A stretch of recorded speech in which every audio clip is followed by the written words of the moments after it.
বিভিন্ন দেশে বিদেশে তো আপনারা কংক্রিট, লোহা, স্টিল, কাঠ, এমনকি কাঁচের তৈরি সেতু বা সেতুর ছবি দেখে থাকবেন। কিন্তু আপনারা জানেন কি, আমাদের দেশের মেঘালয় রাজ্যে অনেক সেতু জীবন্ত গাছের শিকড় দিয়ে তৈরি।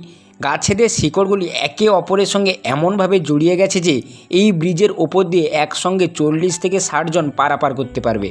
এমন অনেকগুলি ব্রিজ আছে মেঘালয়ে, নদী, জঙ্গল সবের উপর দিয়ে। কোথাও কোথাও তো আবার একটা ব্রিজের ওপর আর একটি ব্রিজও তৈরি হয়ে গেছে।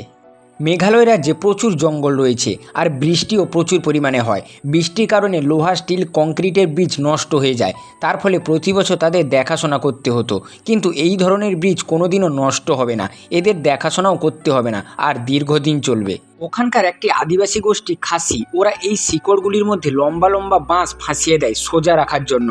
ফলে আস্তে আস্তে সম্পূর্ণ একটি সেতুতে পরিণত হয়ে যায়। এগুলি পরিবেশ দূষণও করে না আর সমস্ত আবহাওয়ায় টিকে থাকে।